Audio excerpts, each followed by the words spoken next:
Welcome to Fire Your Hiring Habits with John Mitchell.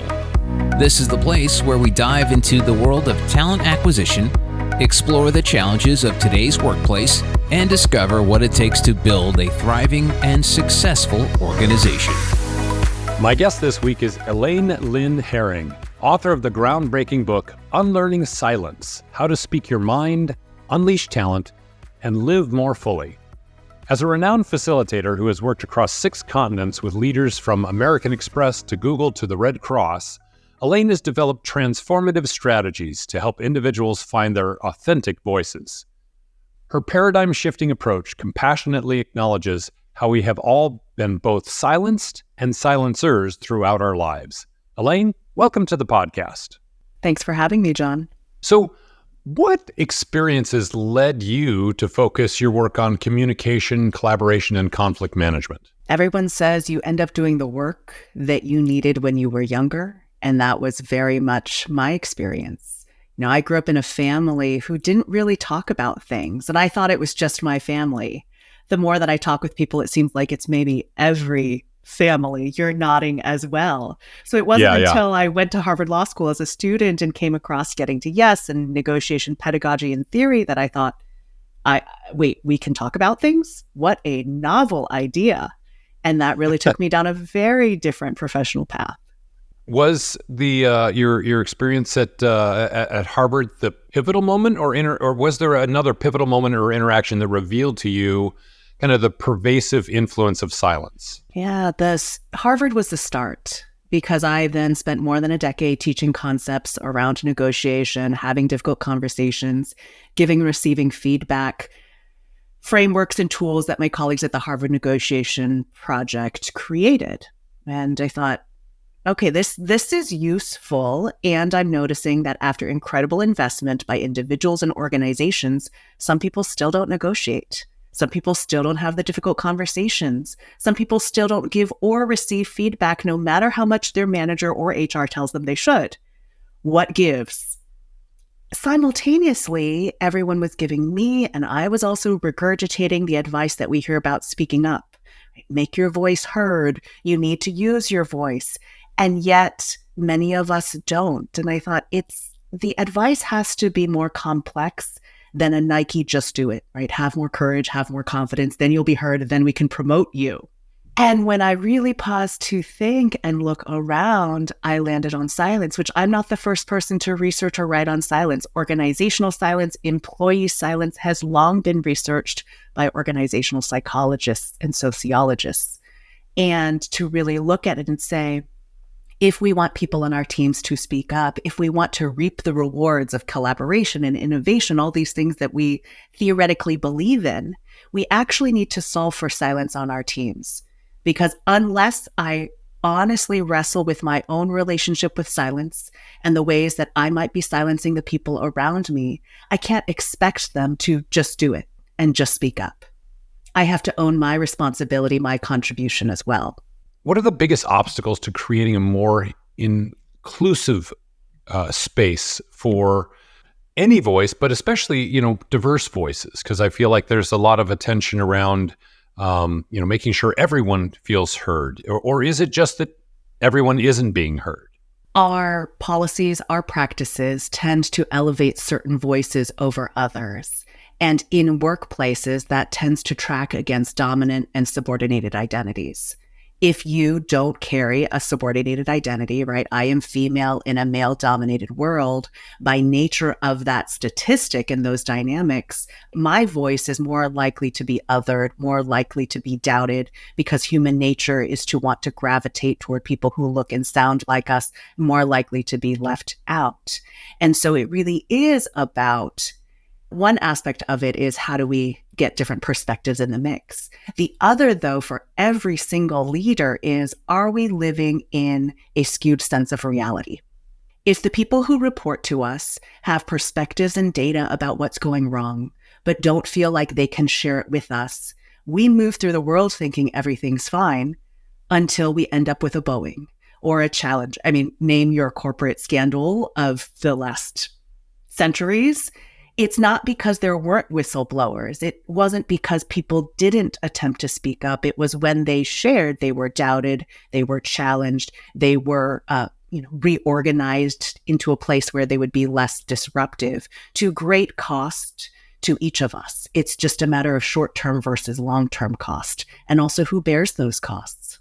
Yeah, and when you think about, in especially in leadership positions, if you've been successful enough to move into, a leadership position, you feel like, well, the same things are happening. Why would it be different? And so when someone raises that flag and says, "Hey, wait a second, this isn't working," I say, "Well, of course it's working. What are you talking about? We've seen that before, and it's been fine." So it's easy to ignore. I mean, not necessarily out of a nefarious, but just from our own blinders on the side, because that's our experience. We each kind of live in our own reality, if you will, of our own experience. Absolutely. And that's actually one way that well-intentioned leaders end up silencing the people they lead.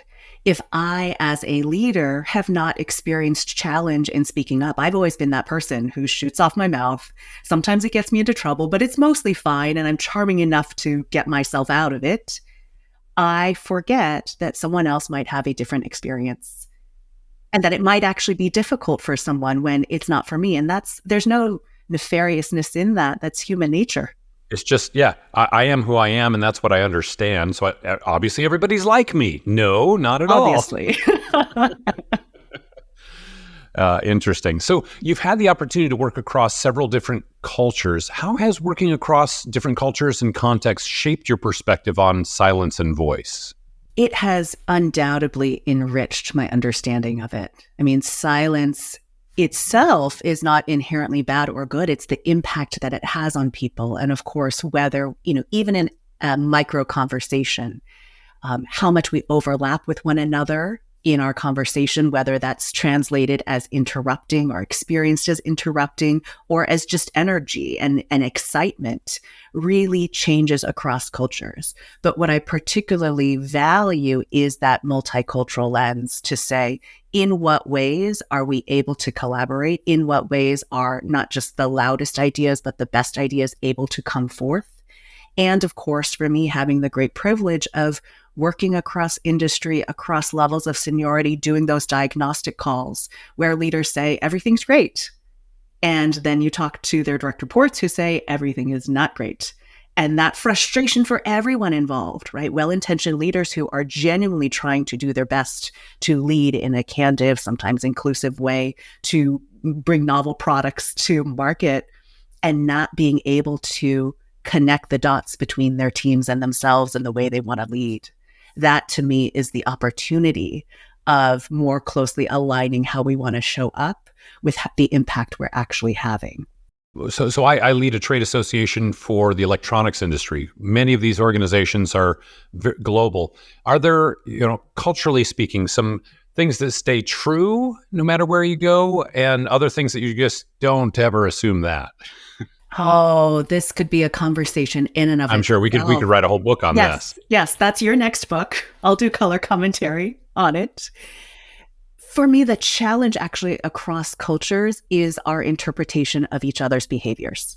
That the same behavior in a different culture can mean something different. But more importantly, in working in global teams is whose voices are we elevating? Whose voices are we silencing? Not because of any intention, but because of the nature that there is no perfect hour or time zone in the world. Asking someone to be on a call at 4 a.m. their time or 11:30 p.m. their time inherently silences them in the conversation, not because we intend to, and not because there is actually a perfect time zone, but can we be intellectually honest to say that even if I'm calling it time flexing or some other term that we've invented for it, if your body clock that's not your prime time, we're not actually supporting your voice as much as we might. Again, it goes back to defaults. We tend to hold those board meetings at times that work well for the CEO. And the person who has to be up at 3 a.m., can we just acknowledge that is not ideal? And are there other communication mediums that can mitigate some of those liabilities? But to at least be intellectually honest about it rather than say, everyone's on the same playing field. Why can't you show up better? You were all in the meeting. Come on. Yeah. Well, and that's not even getting to meeting design, right? Some of these well-intentioned meetings that say, let's get everyone on the same page. If you have 30 people on a virtual meeting, some on video, some on audio only, some with crackling connections, let's redesign to say, what is the purpose here and what are we really trying to achieve? And then in the book, I call it process, which is really just how we work. Process is such a powerful lever for voice, that how we work and how we design, how we communicate actually profoundly impacts who gets heard, who feels seen, known, and heard, and the quality of the work that we can do. With that nice segue, let's dive into the book a little bit more. So let's back up. What was the inspiration behind writing Unlearning Silence, and what impact are you hoping that it will have? Yeah, let me answer that second question first. I hope that Unlearning Silence helps create a world in which belonging, dignity, and justice are true for every human being. The impetus for it was this frustration with the commonly dealt out advice, just speak up. And thinking companies, organizations, team leaders out of their own budgets are investing in skills training that is necessary, but not having the impact that they want. How do we make this whole process more efficient if we each have only so much bandwidth and energy? Oftentimes now we're spending that bandwidth and energy trying to do the workarounds, trying to figure out how to actually get our team to share what they think. And instead, could we unlock that talent and unlock those conversations, really bringing to the surface the things that end up staying quiet? Very good. So you talk about the culture of silence. Can you explain a little bit what you mean by the culture of silence and how it manifests? I think we've touched on it a little bit, but maybe just to re-clarify. Yeah. Culture of silence fundamentally is, do we talk about these things here? So silence breeds silence. So if I'm new to an organization and John is a veteran of this organization, I'm looking around as the newbie to say, how do things work here? Right? I'm trying to figure out what is the organizational culture, because the squeaky wheel and all these analogies, tall poppy syndrome, if you stick out, you're going to get smacked down is sort of the common analogy. And to be a team player means to operate within the confines of the normal culture. So if I look around and I don't see John speaking up, I don't see John pushing back, I don't see an open dialogue about real issues, and instead it seems like everyone just says what they think they want leaders to say, I very naturally, as a matter of survival and currency within an organization, perpetuate that culture. Now, voice also inspires voice. So if I see people having constructive conversations, debating issues rigorously, now, that's also with the clarity of roles of let's have a rigorous debate. And at the end of the day, it's clear who the decision maker is. And we will get on board and follow that decision maker, but let's turn over every stone beforehand.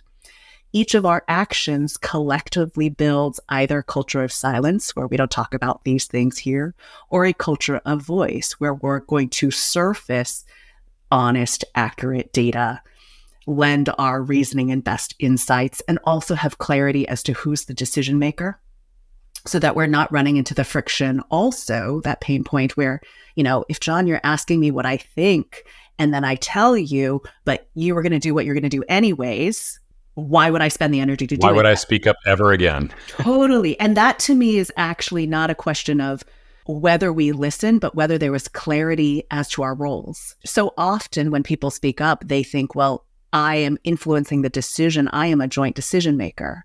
So one of the constructs in the book that I introduce is clarity around decision making, 3 buckets. Are you the decision maker? Are you consulted? And frankly, the world can't run on consensus. So there are some issues where each of us is just informed.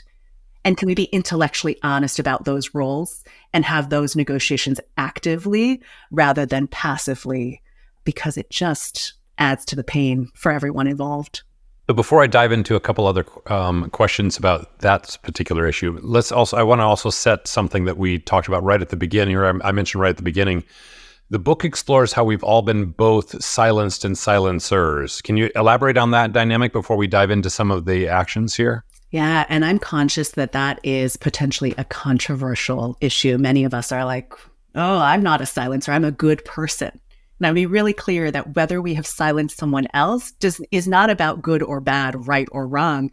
It, to me, is about being human. And we've explored some of the ways that well-intentioned leaders, right? If you have not struggled with this issue, we forget how hard it could be for someone else who hasn't had a different life experience. There's no ill intent in that. So the ways that we silence ourselves, we self-censor, we give way to the judgments that are in our own heads, we sometimes don't actually have the conversation with other people, and we fall prey to the illusory truth effect where we vented to everyone else in our lives except for the actual person I'm having the issue with. They can do something about it. and what our brains do is trick us to say, gosh, they're so horrible. I've had this conversation so many times with them and nothing's changed. And we pause and think, wait, did I actually have that conversation with them? No, it was just the guy at the grocery store. Yeah, exactly. So that's one way we silence ourselves. And then, there's chapters written about ways we silence others, even when we don't intend. It is, I feel like for many people, I'm sure not for everyone, so I want to be careful about that. But this is a skill that can be learned. I mean, I think about early in my career, you'd go to a networking event, and I hated those. I hated talking to people. I mean, this is people I didn't even really know. And yet I saw people on my team standing over the corner with the exact same fear. And I'm like, oh, well, I better go start talking to people because that's what, and now I have people come up to you and say, oh, you're such a good networker. And I'm like, I hate doing that. I'm terrible at this. What are you talking about? But so similarly, I would imagine with silence, it is something you can develop some comfort with. And the full discomfort may never go away, but am I barking up the wrong tree here? No, that's absolutely correct. That to me was one of the big insights, that this is not a fixed status. Either you know how to use your voice or you don't, so much as if we've learned silence, internalize some of those assumptions about who gets to speak, what impact my words and my actions have. Unlearning silence is really about interrogating what assumptions we hold and whether those assumptions still serve us today for who we are and who we are becoming. But it is very much a learned skill that can be further developed with experimentation. I would +1 your conclusion that it's not always comfortable. And to me, it's not about comfort or having no anxiety or no fear so much as it is worth it. It's a question of calculation rather than comfort.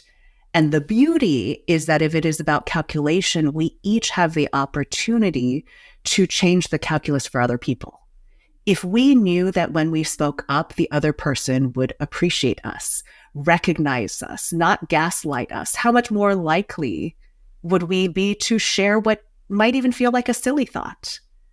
And that's the opportunity that we have as leaders to create on our teams, because, change and difference is the core of innovation. So what seems silly today or might have seemed silly yesterday is novel, new, and impactful tomorrow. Yeah. Or the norm, because it's just become that. Yeah. Yes. At least that's what ChatGPT tells me.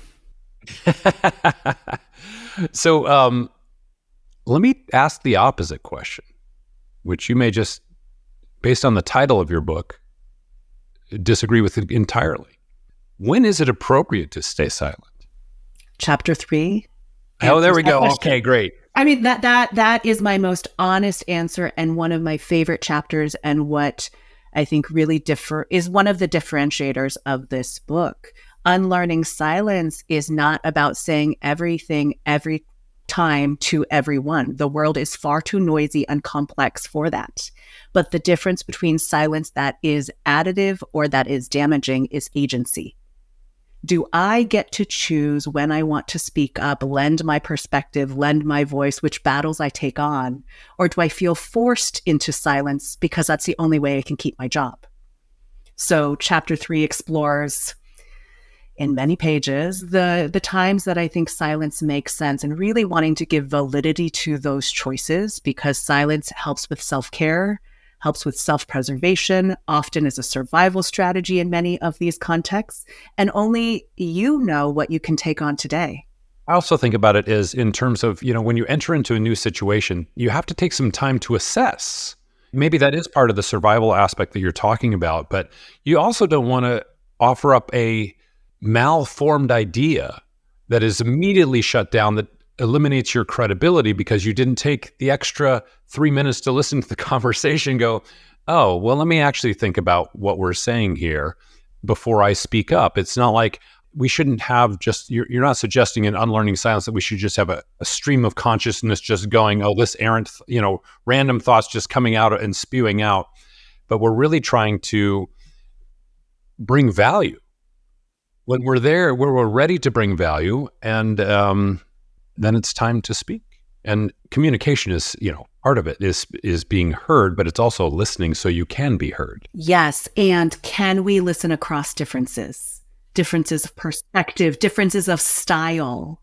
If the prerequisite to being heard in a workplace is that you have to speak in 3 succinct bullet points with no ums, just the right amount of emotion that you show that you care, but not too much that your credibility is undermined, we're going to miss out on insights. Well, and so just full disclosure, I feel like I'm guilty of this several times. So I'm, as a CEO of an organization, you're very busy. You're doing a lot of different things, and you really just want to cut to the chase, get to that specific point. Tell me what you need, and I'm listening to you. But other styles, other communication ways are, oh, I'm softly spoken, and I want to, share with you a little bit more of the background before I get to this. And, so you have to learn to adapt so that you can hear without becoming a silencer. It's like, oh, I don't speak in that style. I don't know how to react to, somebody that's bludgeoning me with their personality. So in that regard, I could very easily become a silencer because someone doesn't know how to respond to that. Yeah. And I will say it's not, the advice isn't, you then have to operate with me, and these are the terms and conditions on which we can communicate, right? When you communicate with me, you have to speak in this way. Even that understanding and making it discussable, particularly across cultures, helps us to interpret each other more accurately, right? Someone's bludgeoning could actually just be enthusiasm. Someone's soft-spokenness is their thoughtfulness. And what are we missing in that translation completely? They're not shy. They're thinking about it. And don't we want people who think? Exactly. We certainly do. Team. Yeah. Yep. That's great. Okay. Hang on, Elaine. We have to take a break. Coming up next time on Fire Your Hiring Habits, Elaine Lin Hering, the author of the new book, Unlearning Silence, will discuss the mental as well as the physical impact of speaking authentically. So having to silence yourself keeps your nervous system on chronic high alert, which our bodies were not designed to do. Silence also means that we internalize the message that we're the problem. Everyone else seems to be fine. If you're the one who can't hack it, it must be me. And that contributes to that epidemic of loneliness that our Surgeon General has well researched. This has been Fire Your Hiring Habits. If you want to empower your organization to reach new heights, go to johnwmitchell.com to find the techniques and tools you need to attract and retain the best team and boldly reimagine your workplace. Fire Your Hiring Habits with John Mitchell is a production of Forbes Books.